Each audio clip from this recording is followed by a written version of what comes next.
All right, so I want to talk about a subject which is very hysterical, the crisis, and what is the major problem there. Okay, the point is that once the crisis starts, of course, sales are going down. When sales are going down, the money coming in is also less. And the first reaction, which is a bit normal reaction, is to cut down on all expenses about marketing, sales, and advertising. In a way, you can look at it as if you are in a forest and all of a suddenly emerge a tiger, a big tiger from the wood and coming straight at you.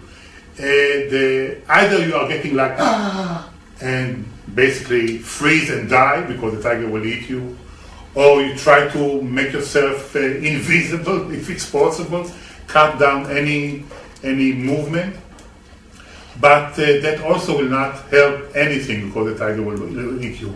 The only way to do that is to really confront the tiger and find a way how to handle it.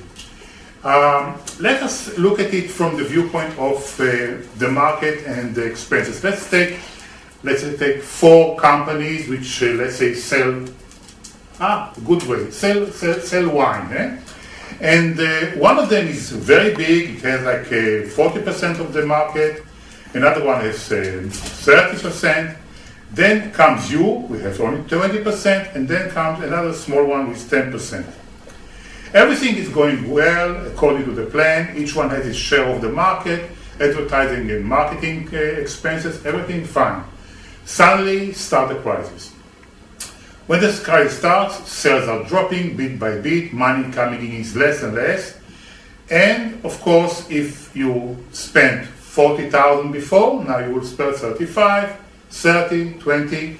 Let's say that the basic thing what will happen is every manufacturer will cut down to half of the expenses. All right. If you do that, then of course the whole market is going down. So your share of the market stays the same, even though you spend less, because everybody else also spends the same. But the total noise of the advertising, the total exposure of the wine to the consumer is 50% less. People see less wine, advertising and marketing. All right, now you, after this conversation, of course, will be smarter and you will not lower your advertising. So now what's happening is that while the other guys, the 40% suddenly will be 20%, the 30% will be only 15%, and then you will stay on the 20%. And the other guy with the 10% will have now 5%. Now this, of course, you spend nicely, but now if you look at the share of the market, your share is as big as the one that was the biggest one before. He has now 20 and you have still 20 now. So you are now number 1 or number 2 in the exposure to the public. So the public sees almost 50% of what he saw, but now he sees much more of you. So your products are much more exposed to the public. Naturally, because of that, you will sell more than your competitors.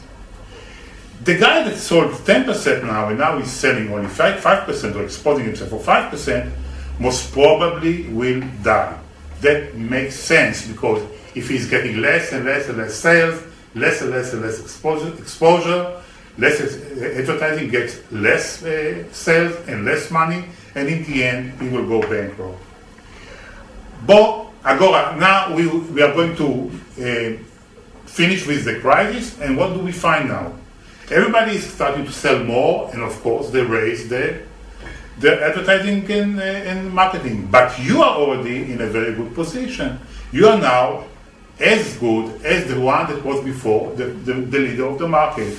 And most probably, you will be now number 1. So you will go up, they will go up, but you will be now number 1 in the market. You will not go out of business and you will not suffer as much as the others. This is a very important thing to understand, and to not do the natural thing, the natural feeling. Don't cut on your advertising budget, don't cut on your promotion, don't cut on your sales efforts and marketing. Especially now, that's the right time for you to fight back, to grab better chunk of the market, and to get rid of your competitors who are basically much weaker than you are. And I hope you'll do it. That's it. All right, I forgot one thing about this symbol. It's a Japanese symbol for samurai, and I'm wearing it just to remind you that it's important to be honest, to really care for your market, for your consumer, to have your honor, self-respect. Don't just cut prices to gain sales. Think about what you're doing, have your self-respect and honor, and treat yourself and your customers good. That's it. That's why I'm doing that. Ciao.